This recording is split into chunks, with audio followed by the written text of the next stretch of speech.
Please leave a comment where you are watching from. This story has lingered in my family for decades, though no one talks about it openly anymore. I heard it first from my great-uncle Ellis, when I was about 9 years old.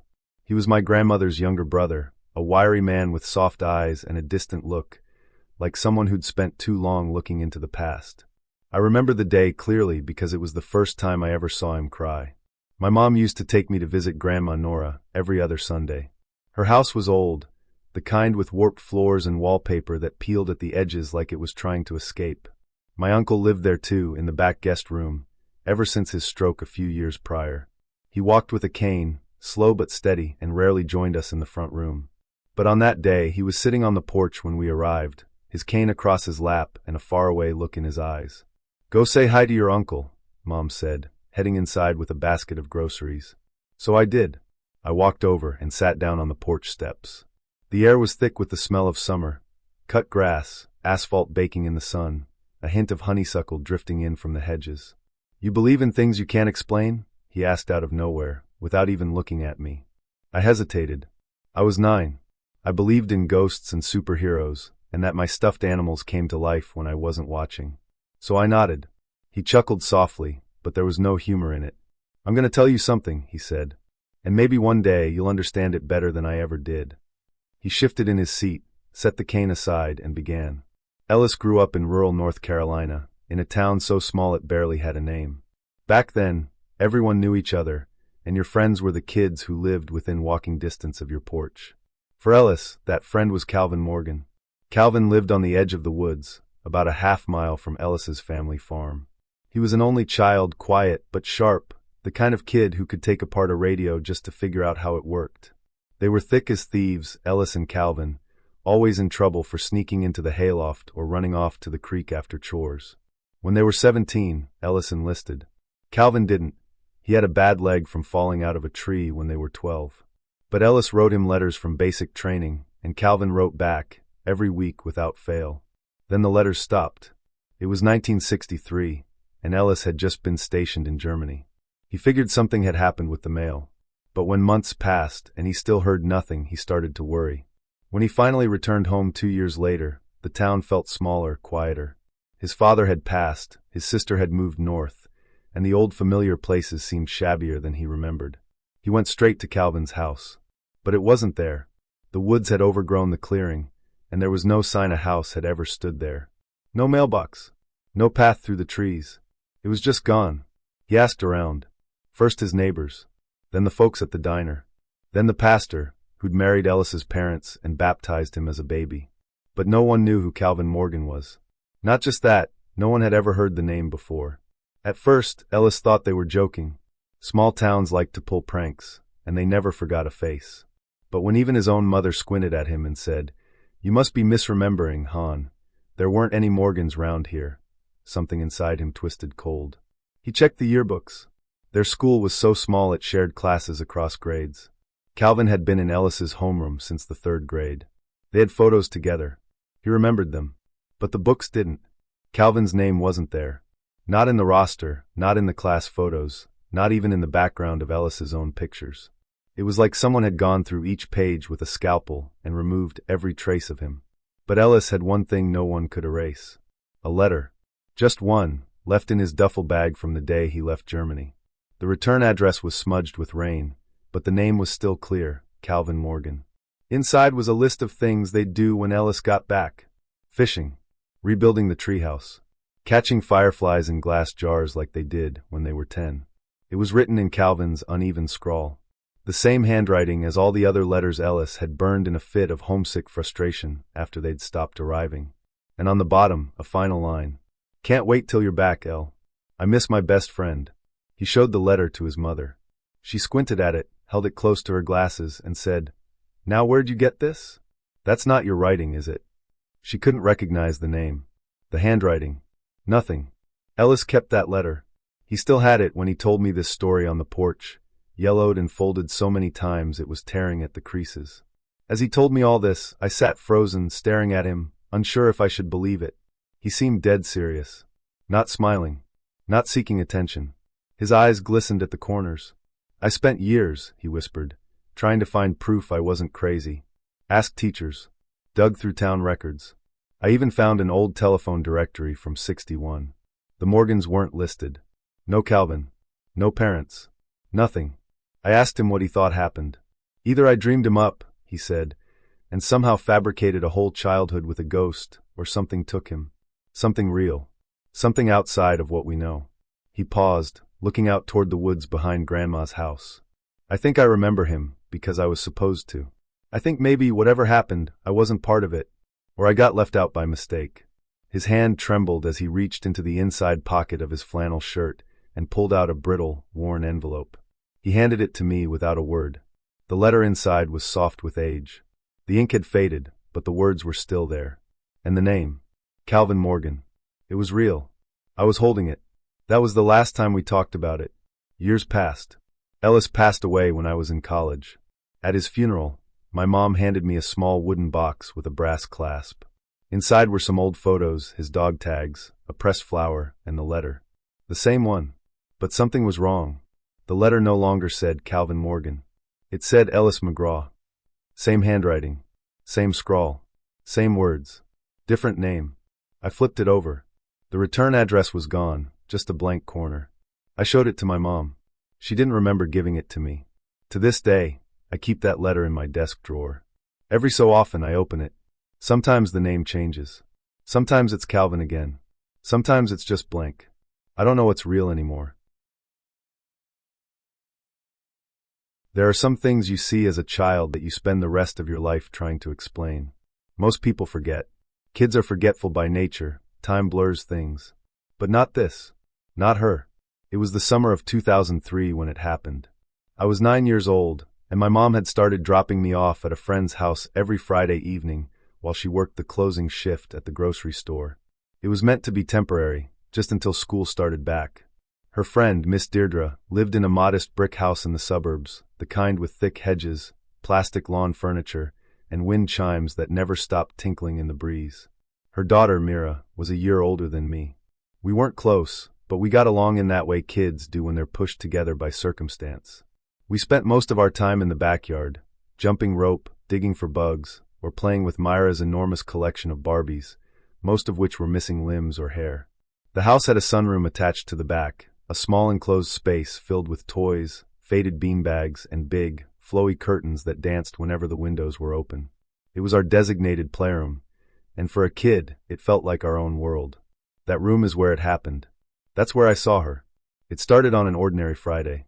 The air was thick with the smell of cut grass and heat, and the cicadas buzzed so loudly it sounded like the sky itself was vibrating. Mira and I were coloring in the sunroom. She was working on a page from a Lisa Frank book, and I was halfway through a lopsided drawing of a dragon when I noticed someone watching us from behind the curtain. At first, I thought it was Myra's little sister, but she didn't have one. There was no sound, no creak, no footsteps, no breeze. Just movement.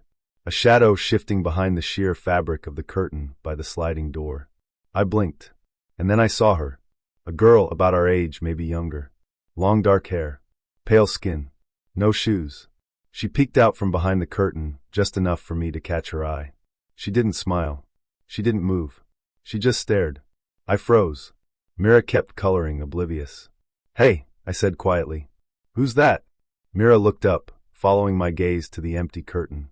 "No one's there," she said, annoyed. "Don't be weird." I wanted to insist, but the moment I looked back, the girl was gone. The next few weeks were uneventful. We played, we argued, we watched movies and ate popsicles. But every Friday around the same time, just before dusk, the girl returned. She never spoke, never moved past the curtain. But each week, she was a little closer. One time I saw her hand press against the glass, like she was trying to come through. Another time, she was sitting on the other side of the beanbag I was on, her reflection just barely visible in the window behind me, though no one was there when I turned around. And always those eyes. Dark and still. Watching. I started dreading Fridays. The last time I saw her was the most vivid, and the most terrifying. It was storming that evening. Myra's mom had gone upstairs for a nap, and Mira had gotten bored, retreating to the living room to watch some cartoon I didn't care for. I stayed behind, curled up in the sunroom with a flashlight and a Goosebumps book, trying to distract myself from the thunder. But then I saw the curtain move. This time, there was no breeze. No windows open. She stepped out fully, barefoot on the tile, her soaked dress dripping on the floor though it hadn't rained inside. I stood up so fast I knocked over the lamp. The bulb flickered. She looked at me, and then, slowly, she raised her hand and pointed at the back wall. Just a blank patch of drywall between two shelves. I didn't understand. She pointed again, then vanished. I ran. Full-on sprinted into the hallway, breath ragged, heart slamming in my chest. Mira was annoyed at me for scaring her. Miss Deirdre told me I must have dreamed it. I didn't sleep that night. I pretended to.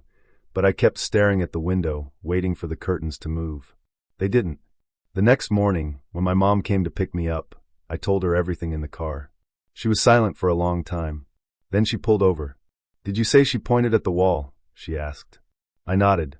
Mom didn't say anything more, but I could see her hands trembling slightly on the wheel. She didn't drop me off at Myra's again after that. She said Miss Deirdre got a new job or something. I didn't argue. Years passed. I moved on. Mostly. But I never forgot that face. Those eyes. Then last year, just after my 29th birthday, I ran into Mira at a coffee shop in Atlanta. We talked, caught up, laughed about childhood stuff. But I noticed her hands shook when I brought up her old house. "You remember the sunroom?" I asked carefully. She nodded. "Did you ever see anything weird in there?" She didn't respond right away. Then she said, "She started coming to me too. After you left." My stomach turned. She used to wake me up in the middle of the night. I'd hear her walking around. But when I told Mom, she said I was making it up. I asked if she ever figured out who the girl was. Mira shook her head, but her voice dropped to a whisper. "I think she lived there before us. Before the sunroom was even a room. I found something once, behind the wall. A shoebox. It had a doll in it. A photo. And a piece of paper with the name Eliza Ray Durning. I looked it up later. There was a missing child report filed in 1986 for an Eliza Ray Durning. She would have been 9.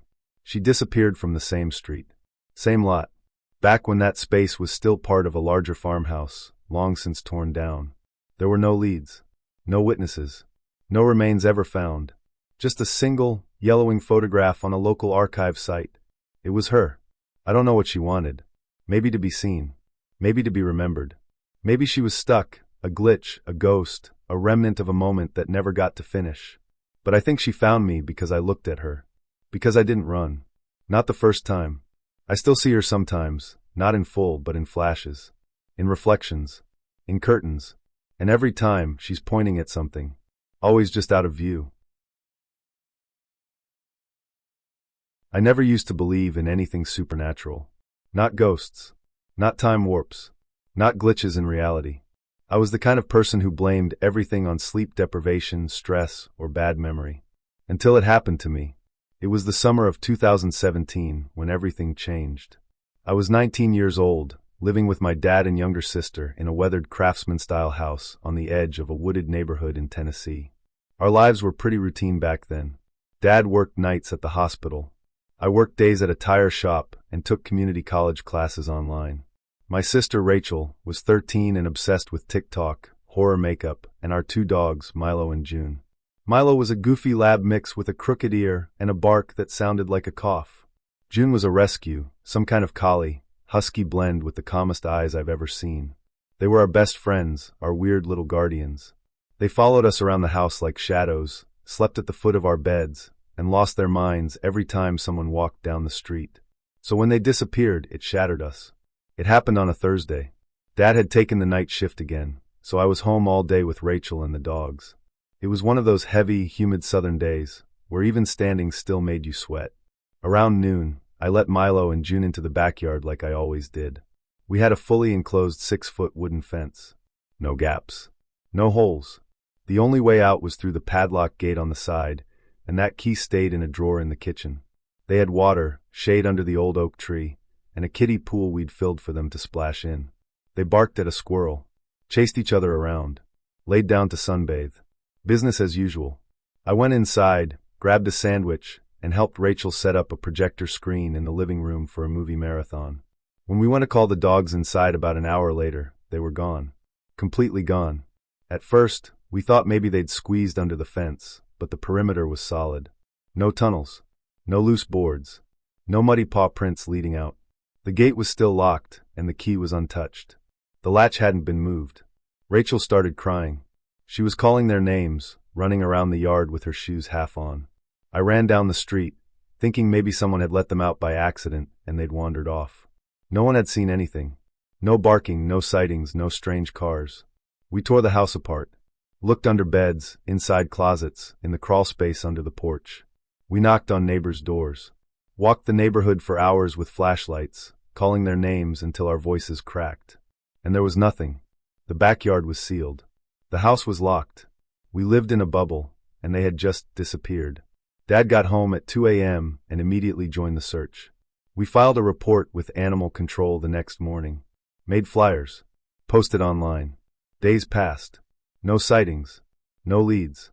It was like Milo and June had been erased from the earth. 5 days later, everything changed again. It was just after 6 p.m. on a Tuesday. I was on the phone with a woman who thought she might have seen Milo by a gas station 3 miles away. False alarm, when Rachel screamed from upstairs. I dropped the phone and sprinted up. She was standing in the hallway outside our shared bedroom, pale, eyes wide. "They're here," she whispered. I thought she meant someone at the door, but then I heard the nails clicking against the hardwood. And I saw them. Milo came trotting out of our room like nothing had happened, tail wagging, eyes bright. June followed close behind, calm as ever, tongue hanging lazily from her mouth. They both looked totally normal. Clean. Unhurt. Not dehydrated. Not dirty. Just like they'd been gone for 5 minutes, not 5 days. I collapsed to my knees, and they tackled me with licks and fur and joy. Rachel was sobbing, clinging to June like she might vanish again. Dad came home shortly after and couldn't speak for a full minute when he saw them. We had so many questions. How had they gotten into the house? The front and back doors were locked. The windows were sealed. The side gate was still latched. Their beds, untouched since they vanished, were right where they always had been. They hadn't barked, hadn't scratched at the door, hadn't made a sound. It was like they had always been inside. But we knew they hadn't. We'd checked, over and over. The next day, we took them to the vet. Both were in perfect health. No signs of malnutrition, exhaustion, or injury. Their paw pads weren't even worn. When we told the vet the story, she gave us a polite smile and said, "Well, animals do strange things sometimes. But not this strange." That night, I couldn't sleep. I sat in the backyard with Milo and June, both curled at my feet, and just stared at the fence. The oak tree. The gate. All the same. But everything was different. Because now I knew. Things could disappear and come back with no explanation. A few months later, I found something odd while cleaning out the attic. A small black collar, old and cracked, with a tag that read, "June, if found, return to 42 Selby Avenue." That wasn't our address. I asked my dad about it. He swore up and down we'd never lived on Selby. Said maybe it was from the shelter she came from. But when I called the rescue, they had no record of June ever being there. Or Milo. It was like they'd just shown up. Now 7 years later, they're both still with us. Older, slower, but healthy. Every so often, though, I catch them both staring out the window at night. Not barking. Just watching. Like they're waiting for something. Or remembering something they can't explain. I wonder sometimes if they really disappeared. Or if we did. If for those 5 days, we were the ones missing, while the rest of the world carried on. But no matter how much I try to make sense of it, one thing sticks with me more than anything else. When they came back, they weren't scared. They weren't desperate. They were calm. Like wherever they'd gone, it wasn't the first time. I've worked the same overnight security shift every weekend for the last 8 years. Nothing fancy, just a small industrial complex outside of Shreveport, Louisiana. A few storage buildings, a supply depot, a long fence, and a tin roof guard shack with a microwave that barely works. It's a quiet job. Boring most nights. But that Sunday, the one I still can't explain, was anything but. It was mid-October. I remember that because the air had just started to cool, and the usual haze of humidity had lifted from the trees. You could smell the pine again. That particular Sunday, I was 2 hours from the end of my shift when my phone buzzed. It was Larry, the guy who usually relieved me at 7 a.m. "Hey man, starter's dead. Gotta wait on a tow." I sighed. "How long?" "Couple hours, maybe more." "Great." I told him I'd hang tight. No big deal. I'd just missed the morning service at my church, St. Mark's on 3rd. I'd grown up Southern Baptist. the kind of upbringing where missing church was basically a sin. So missing a Sunday morning service felt weird, like something was off. But I figured I'd go to the evening service instead and try to get some sleep in between. At 9:15 a.m., Larry finally showed up, flustered and apologetic. I climbed into my pickup, waved him off, and hit the road, winding down the back highways toward my neighborhood. About 10 minutes into the drive, I noticed something. A wooden sign, just past the bend where the road dips into the trees. It wasn't new, but I'd never seen it before. Painted in white letters. Fern Hollow Church, 3 miles. Come home. Come soon. It gave me pause. I hadn't seen a sign like that before, but there were lots of little churches tucked away in the woods down here. No big deal. Still, something about the wording was strange. Come home. I don't know what made me do it. Maybe it was the oddness of the sign. Maybe it was the fact I felt disconnected all morning. Or maybe I just needed something new. But I turned. The road was narrow and gravel-lined, cutting through dense pines and magnolia trees. No streetlights. No other cars. Just me and the crunch of wheels on stone. About 10 minutes later, I saw it. Fern Hollow Church. It was whitewashed, wooden, with a steeple that leaned slightly to the left. There was a rusted bell above the entrance and a graveyard out back, shaded by moss-draped oaks. The church looked old, like it had been forgotten by time. Yet the paint was pristine. The windows clear. The lawn freshly trimmed. There were no cars in the lot. But inside, I could see people. Dozens of them. Sitting. Still. Facing forward. Curiosity overruled caution. I parked. Got out. The air smelled faintly of honeysuckle and something like incense. I pushed open the door. Every head turned to look at me. At least 50 people, men, women, and children, dressed in dark, vintage Sunday best. Lace gloves. Hats with netting. Starched collars and bow ties. The pastor stood at the pulpit. A thin man in his 60s, with slick-back hair and a warm but chilling smile. "Welcome, brother," he said. His voice echoed in the rafters. "We've been expecting you." I should have left. But I didn't. I don't know why. I walked inside, took a seat near the back, and folded my hands like I belonged there. The air was heavy. Still. Every breath felt thick in my lungs. They sang hymns I didn't recognize, though the melodies were beautiful. Familiar, in a way I couldn't explain. The congregation didn't use hymnals. Every word, every note seemed memorized. The sermon was gentle, thoughtful, but strange.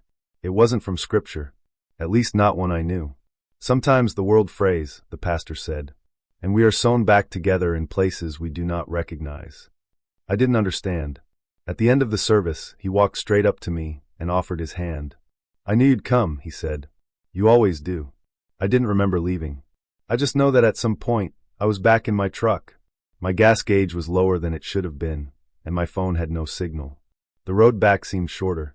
When I pulled into my driveway, the sun was already low in the sky. My digital clock read 6:47 p.m. But the weirdest part? I didn't feel tired. I hadn't slept since the night before. No naps. No caffeine. And yet, I felt energized. Clear. It made no sense. The following Sunday I went back. I told myself I was just curious, that I'd imagined how strange it really was. But when I turned down that gravel road, it was the same. Same sign. Same stillness. Same people. Same sermon. Only this time, when the service ended, one of the children, a little girl in a blue dress, tugged my sleeve and said, "Don't forget where you belong." I asked what she meant. She just smiled and walked away. On the third visit, I brought someone. My cousin Mason was in town, a lapsed Catholic and a skeptic by nature. When I told him about the church, he laughed but agreed to come along. I figured it would help me feel grounded. Maybe I'd imagined it all. But as soon as we turned onto Fern Hollow Road, his mood changed. "You said this place was in the woods," he muttered, squinting out the window. "But we've been driving for 20 minutes. "What?" I checked the dash. It had been 3 minutes. We arrived. He got out reluctantly. As we walked toward the entrance, he froze. "Dude," he said, voice flat. "I'm not going in there." "Why not?" He shook his head. "This place feels wrong. Like it's watching us." I laughed nervously, tried to wave it off, but inside, I felt it too. The church was breathing. Not literally, but aware. The door creaked open on its own. Mason turned and got back in the truck. Locked the doors. He waited outside while I went in, one last time. That was the last Sunday I ever found Fern Hollow. I tried for months. I drove the same route, over and over, every Sunday morning. Nothing. No sign. No turnoff. Just trees. Google Maps didn't show anything in the area. No listings. No church records. I even searched town history. There was a Fern Hollow church, all right. But it collapsed in 1912 during a landslide. Dozens of people buried. Never found. A memorial plaque stands at the site, or what's left of it. I visited it. All that remains is a mossy stone, tucked into the woods. So what did I walk into? A fold in time? A memory? A ghost town? A trap? I don't know. But sometimes on foggy mornings I'll drive aimlessly. And every so often, I'll swear I hear a bell tolling far in the distance. Too far, too faint to be real. And a voice. Come home. Come soon. I've never been a believer in anything supernatural. I don't read horoscopes. I don't own crystals. My idea of a spiritual practice is drinking coffee and folding laundry while watching reruns of Frasier. But something happened last spring that I still can't explain. Something that has made me question the very foundation of how we define reality. And it all started with a remote control. I live in a small house in southern Finland, about 20 minutes from town, tucked between open fields and a stretch of birch forest. I live there with my husband, Ari, who's 10 years older than me, and my younger brother, Joni, who moved in after his last semester of school got canceled during the pandemic. It's a quiet place, the kind where silence has weight and time stretches a little differently. We've always kept the same routine: dinner around 7, a TV show around 9, and bed around 11. We watch a lot of British murder mysteries, the kind where someone gets poisoned in a foggy garden with a vintage letter opener. That night wasn't much different. It was early April. Still dark early. Still cold enough to see your breath some mornings. I was in bed, watching YouTube on my tablet. Ari was already asleep, snoring softly beside me. Joni was out with some friends. The cats, we have two, were curled at the foot of the bed, twitching in their dreams. Then I heard it. The TV in the living room turned on. Loud. Not just regular loud. Window rattling loud. I jumped out of bed, heart hammering. The only explanation I could think of was that one of the cats had stepped on the remote. It had happened before, once, during a thunderstorm, which resulted in a 3 a.m. broadcast of SpongeBob SquarePants at full volume. But this was different. The TV was blaring some Finnish commercial, a fast-talking man selling lawn fertilizer, echoing through the house like it was coming from a stadium speaker. I walked down the hallway, whispering curses under my breath, sure Ari would wake up and complain about it for the next 3 days. When I entered the living room, I flicked on the light and paused. Ari's mother was snoring softly on the sofa. She'd been staying with us while recovering from a minor surgery. I had totally forgotten she was there. She didn't even stir at the noise. That made me feel off. How could she sleep through this? I turned my attention to the remote, but it was nowhere to be found. Not on the table. Not under the blanket she was using. Not between the couch cushions. Not on the floor. I looked everywhere. I even crawled on my hands and knees to check under the couch. Nothing. The remote was gone. Our TV is the kind without physical buttons. No manual power switch. No volume dial. Everything is controlled through the remote. And the plug? Hidden behind the entertainment cabinet, bolted to the wall. I was stuck, forced to listen to what felt like the 10th iteration of the same lawn fertilizer commercial echoing through the room. Frustrated and embarrassed, I gently shook Ari's mom awake. She blinked up at me groggy. What's wrong? I asked her if she'd seen the remote. She mumbled something about Ari having it earlier in the evening and pointed vaguely at the backrest of the couch. It was sitting right there, she said. I checked again. It wasn't. The couch is an L shape with a deep backrest that forms a corner between two cushions, the perfect spot for things to fall between. I dug into the crevice. Nothing. Ari's mom sat up and helped me, flipping the slipcover, pulling off pillows, sweeping her hands across the surface. Still nothing. And then it happened. Our cat, Eerie, jumped onto the backrest of the couch. She padded forward slowly, her white fur standing out against the dark fabric, and stopped right where Ari's mom had said the remote had been. And there, right beneath her front paw, the remote appeared. Appeared. I swear to you, it materialized. Not from under a cushion. Not from behind the cat. It was just there. In the exact spot we had both touched, searched, stared at. I saw it happen. Ari's mom blinked. Looked at me. Laughed softly, like we'd missed it somehow. We must be getting old, she joked. But I didn't laugh. I was frozen, staring at the remote. I picked it up slowly, half expecting my hand to go through it. It was warm, like it had been used recently. I turned off the TV. The room fell into silence. I didn't sleep that night. The next day, I tried to rationalize it. I even asked Joni if he'd played a prank on us. He just blinked at me and asked why he'd sneak into the house to hide a remote while his recovering aunt slept on the couch. Fair point. Over the next few months, more things started disappearing. Keys, pens, a bottle opener, my journal.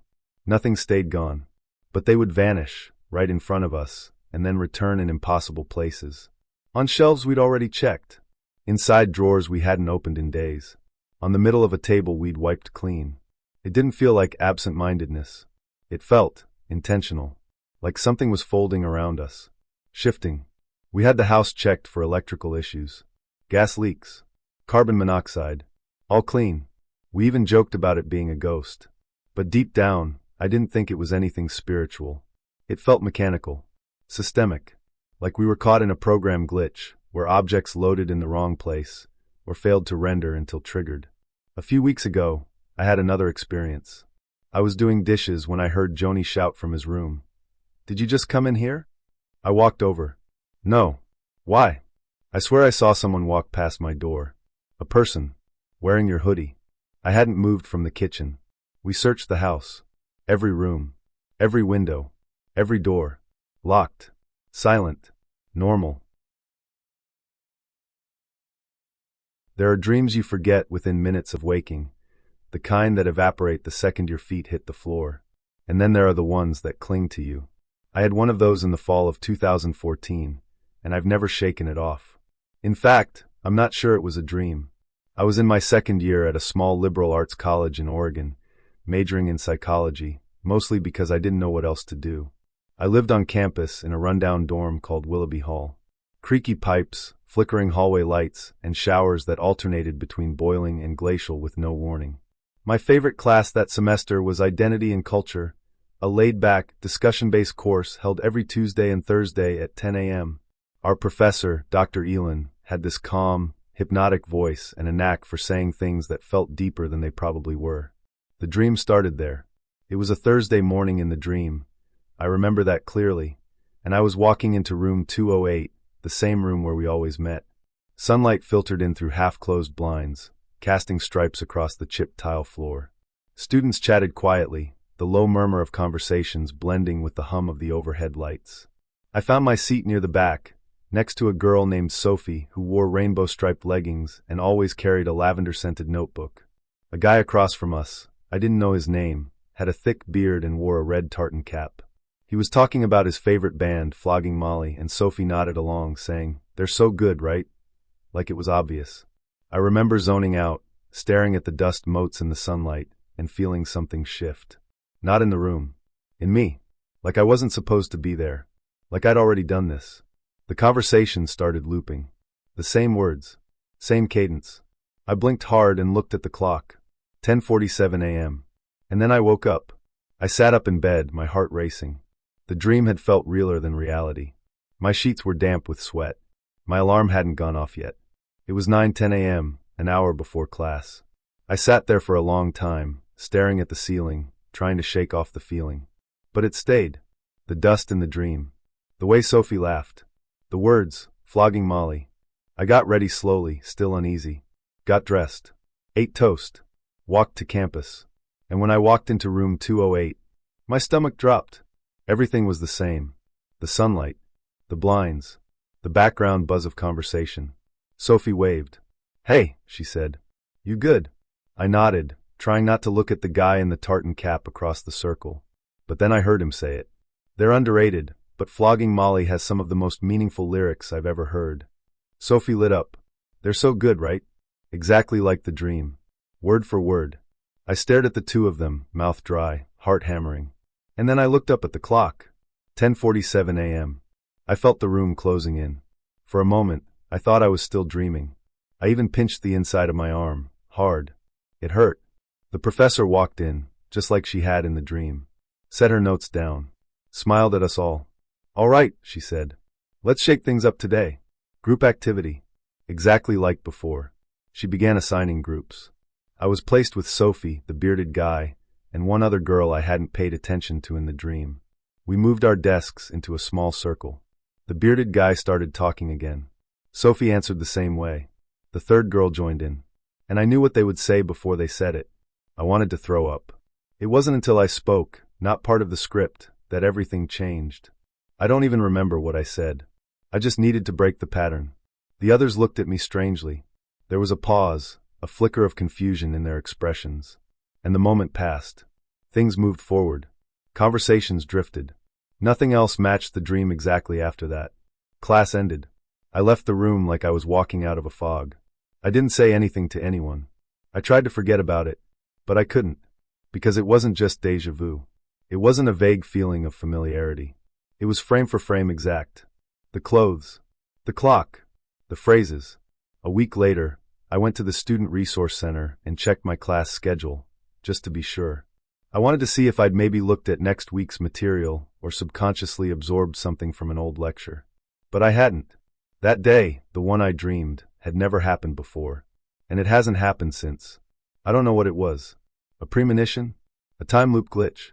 Maybe just a hyper-real dream that somehow overlapped with reality. But here's what bothers me most. In the dream, I never said anything. I just sat there, silent, watching it all unfold. But in real life, when I interrupted the pattern, things changed. So I wonder, what would have happened if I hadn't? I've driven in snow my whole life. Born and raised in central Montana, I know how to handle black ice, slush, whiteouts, all of it. I've driven roads so empty they look like the end of the world, watched snow swallow fences and tree lines like it was erasing the map 1 mile at a time. So when I say what happened wasn't weather-related, I mean it. It was something else. Something I still don't understand. This was 3 winters ago. My brother, Caleb, was flying in from Portland for a short visit, staying at our mom's place for a night before catching another flight out of Billings. I picked him up from the airport late in the afternoon. It was snowing, nothing major, just light flurries brushing the windshield as we drove back toward our hometown. He was only in for 24 hours, and I'd agreed to drive him to Billings the next day, about 90 minutes away. That next morning, the storm had worsened. The sky was low and gray. The wind came in short, biting bursts. It wasn't a whiteout yet, but it was enough to make the roads feel like a bad idea. But Caleb's flight wasn't reschedulable, and he needed to get home. So we went. The first 30 minutes were slow but manageable. I drove. Caleb sat beside me with a thermos of gas station coffee, staring out at the frozen fields. The highway narrowed into a rural 2-lane road, and visibility started to drop. Snow wasn't just falling, it was swirling. Thick, chaotic eddies of white spinning in place, dancing across the road like they had a mind of their own. That's when we saw it. A sign on the side of the road. Not a highway marker. A wooden one like something out of a fairy tale, old, hand-carved, covered in frost. It read, "Welcome to Oleander, MT. Where time is always on your side." Neither of us had ever heard of Oleander. And we grew up here. "Is this new?" Caleb asked, squinting back over his shoulder. I shook my head. Never seen it before. Want to check it out? I hesitated. We were on a tight schedule, and the snow was getting worse. But something about the sign, or maybe the way the wind shifted when we passed it, made me tap the brakes and turn.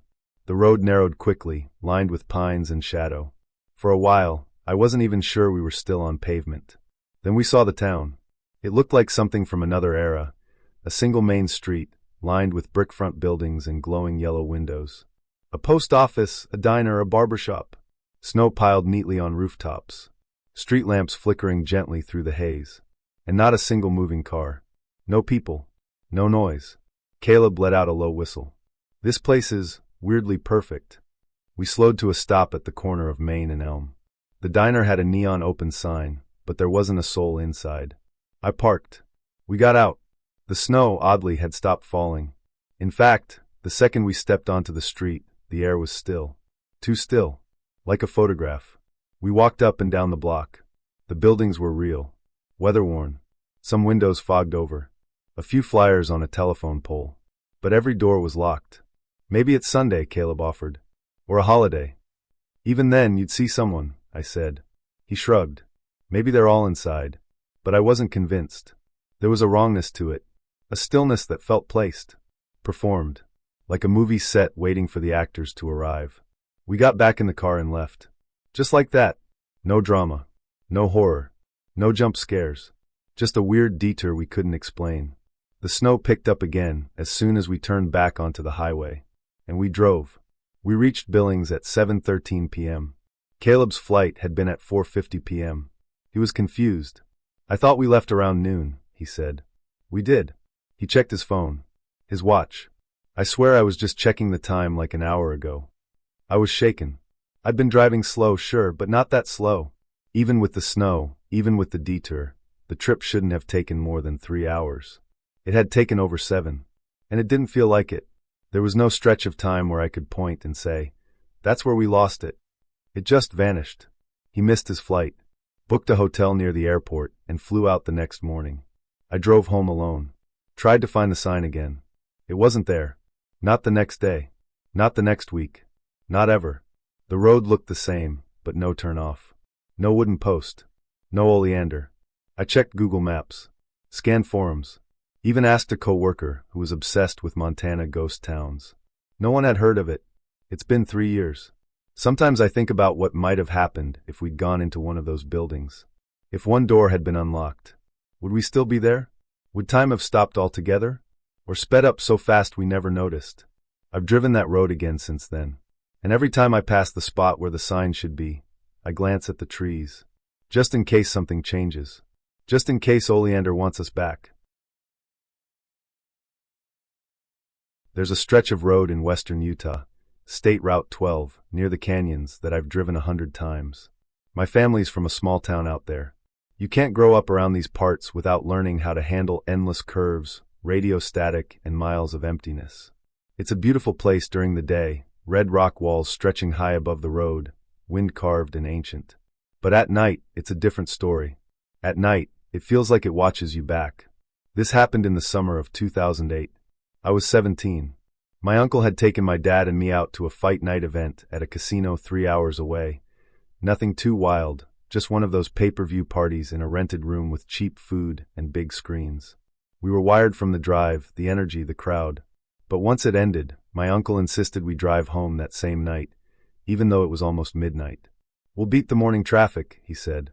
That's how we ended up back on Route 12, in the canyon, long after dark. We were halfway through the canyon, about a 30-minute stretch that winds like a snake through towering rock walls and dead silence. There's no cell service, no gas stations, and barely any signs of life. Just the road, and your headlights, and the creeping sense that you're not the only thing moving. To stay awake, we told stories. Mostly ghost stories, naturally. I remember my dad laughing at one of my uncle's ridiculous tales about a haunted rest stop. Then something happened. We passed a wooden booth, one of those tiny ranger stations or toll booths, abandoned with a busted-out window and peeling paint. It wasn't a landmark or anything, just something you notice once and forget. Except we passed it again. At first, I didn't say anything. I figured maybe it just looked similar to the first one. But then my dad leaned forward and said, "Hey, didn't we already pass that?" My uncle slowed the car slightly. "You noticed that too?" I felt my chest tighten. We kept going. 15 minutes later, we passed it again. Same booth. Same angle. Same cracked sign leaning beside it. My uncle didn't say a word this time. We just kept driving. The silence stretched between us, thick and electric. None of us said it, but we all felt it. We weren't driving in a straight line anymore. We were looping. I glanced at the dashboard clock. It was 1:03 a.m. We should have been out of the canyon by now. The GPS had no signal, of course, but I'd made this drive with my dad dozens of times. There were no turnoffs, no detours, no loops, just a single road. But it kept repeating. Eventually my uncle pulled over, turned off the ignition. Silence rushed in like water. The canyon was pitch black beyond the headlights. We sat there listening, not to the engine, not to the wind, but to whatever was missing. Because something was wrong. Wrong in that ancient, instinctive way your body knows before your brain catches up. "We're not supposed to be here," I said. My uncle nodded, gripping the wheel. "I know." My dad reached for the door handle. "Let's just keep moving." So we did. As we drove, we stopped speaking. It felt like talking would wake something up. The road kept winding, familiar in the worst way. I saw the same rock formation 3 times. A twisted juniper tree bent toward the highway like it was bowing. And then, we passed the booth again. This time, the light inside was on. Just a flickering yellow bulb, barely visible through the broken window. I started crying. I didn't even realize it until my dad reached over and put his hand on my shoulder. "It's almost over," he said. And I don't know why, but I believed him. 10 minutes later, we exited the canyon. Just like that, the booth was behind us. The stars were back. The road opened up to flat, familiar land. I looked at the clock. 1:15 a.m. That didn't make sense. We'd entered the canyon around midnight. We'd been driving for nearly an hour and a half in a place that should have taken 30 minutes. But the time didn't match. Not even close. We got home at 2 a.m. sharp. My mom was waiting at the door, arms crossed, clearly worried. "You weren't answering," she said. I thought something happened. We told her we lost signal. Blamed the weather. Didn't mention the booth. Didn't mention the loop. Didn't mention the light. Years later, I asked my uncle about it, just casually over a beer. He looked me dead in the eye and said, "You remember that night too?" Like he thought maybe he'd dreamed it. And then he added, "I've driven that canyon 100 times since. But I've never seen that booth again. I went back once. Alone. Middle of the day. Bright sun. Tourists everywhere. I found the spot, or where I thought it had been. There was no booth. Not even a concrete slab or bolts in the dirt. Just rock. And sand. And road. I stood there for a while, waiting for something to click. But nothing did. Until I turned around and saw the tree. The juniper. Bent. Leaning toward the road. Exactly as I remembered. So maybe the road repeats. Maybe sometimes time folds in on itself like paper creased too many times in the same spot. Maybe that booth doesn't exist on a map because it doesn't need to. Or maybe it only appears for people who aren't supposed to be there. There's a library on the edge of the UC Santa Cruz campus, small, glassy, and modern. But if you step inside, it smells like paper and dust and the kind of silence that wraps around your ribs and stays there.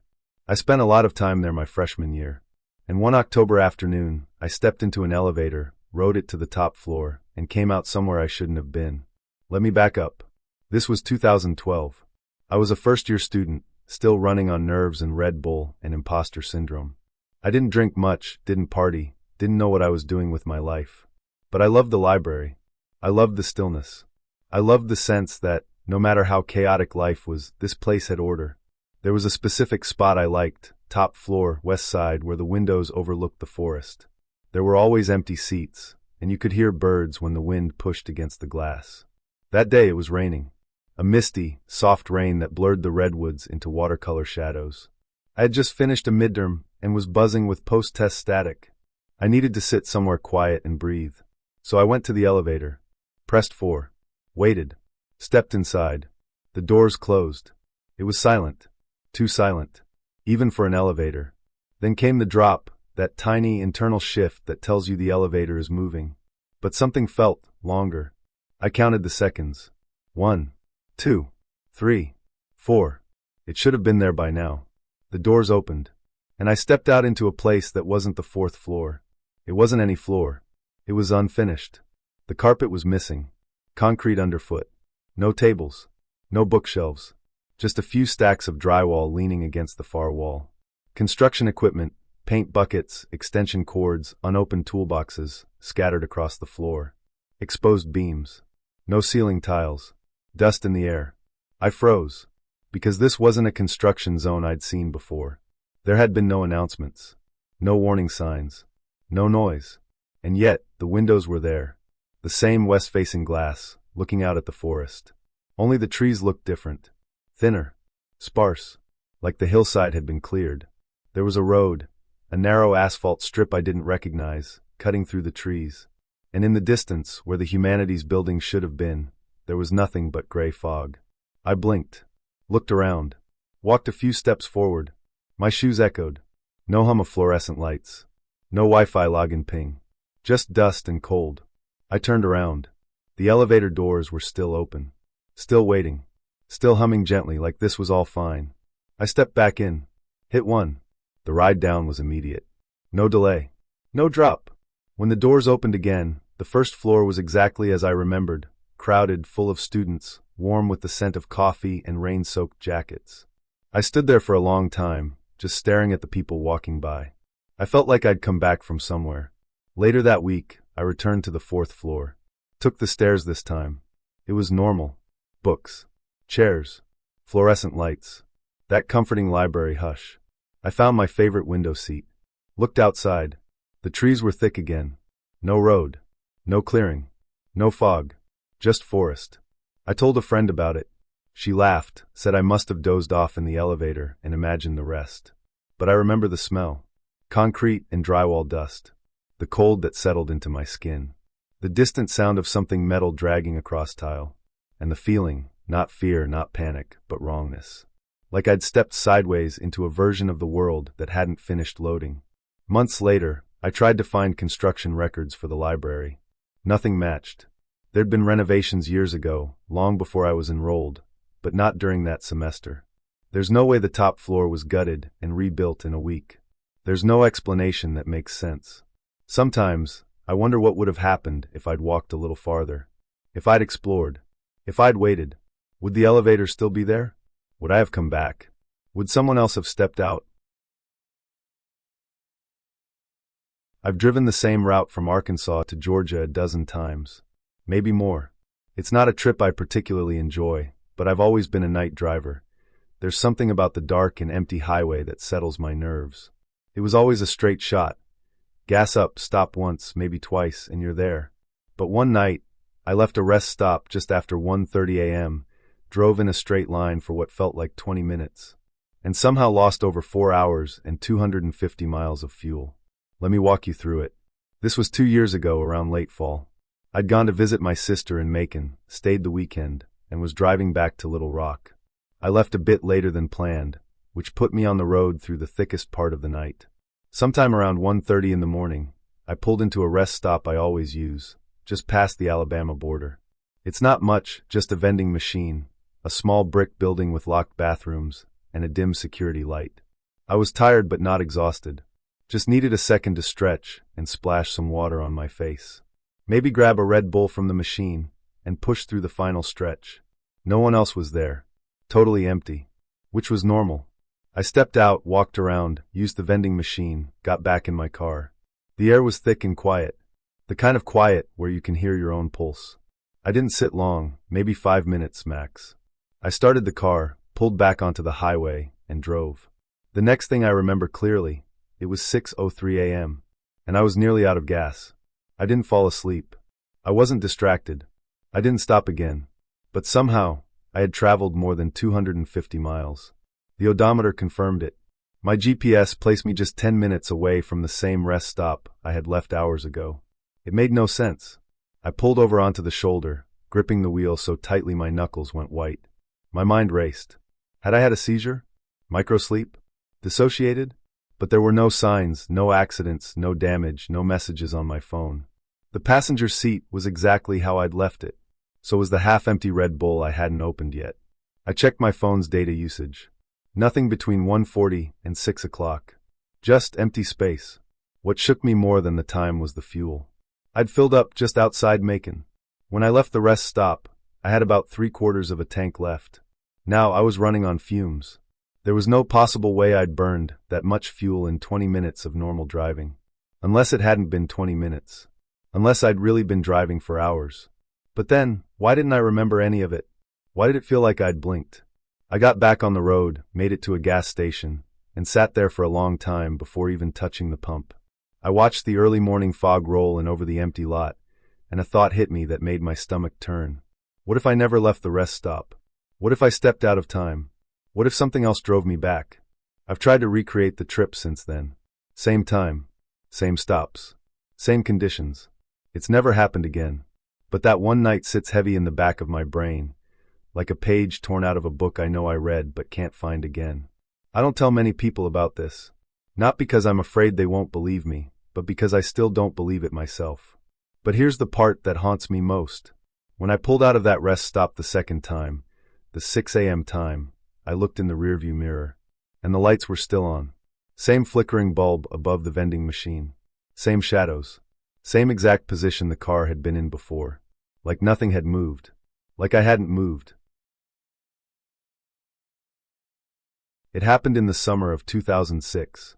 I was 16, working my first real job at a pretzel stand inside our local mall. One of those satellite carts tucked downstairs near the escalators, far from the big anchor stores. If you've worked retail, you know the feeling: fluorescent lights, recycled air, and time that feels like it sags. Especially in the dead afternoons when no one's around. That's when it happened. That's when they came. The cart I worked at was part of a chain, Twisty's Pretzels, one of those places where everything smelled like butter and cinnamon, even when you were trying to clean. There was a small freezer and warmer built into the cart, and a register so old it clicked with every keystroke. My job was simple: heat, serve, smile.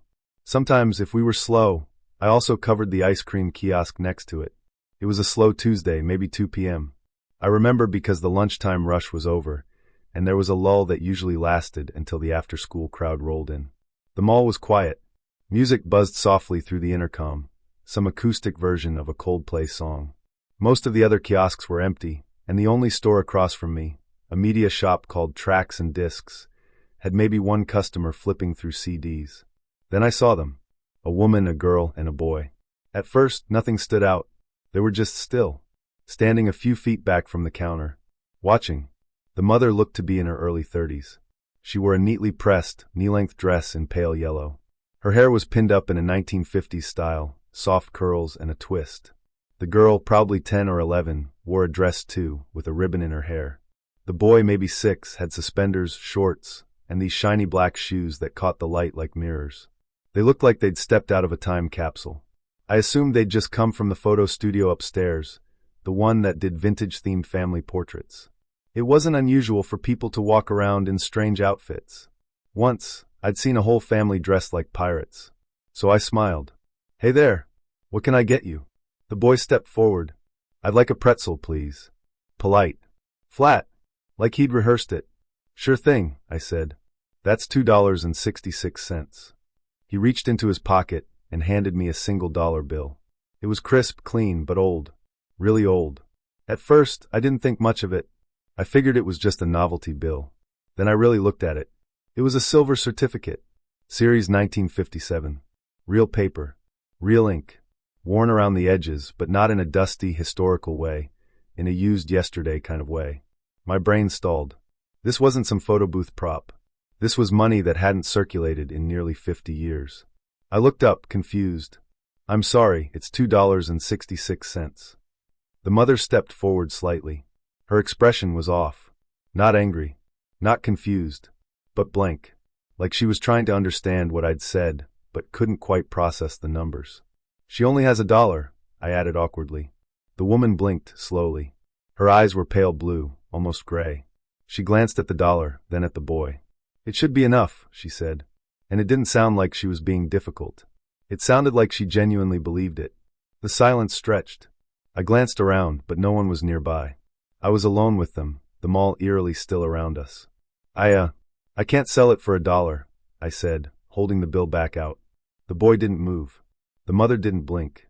And then the girl turned to the woman and whispered something in her ear. I couldn't hear it, but the woman nodded. Without a word, they all turned and walked away. No tantrum. No sighs. Just a strange, synchronized turn and exit. They rounded the corner toward the elevator and disappeared from view. It took me a second to shake the feeling. I've had weird customers before. Confused tourists. Parents trying to pay in foreign currency. But this was different. Something about them hadn't felt right.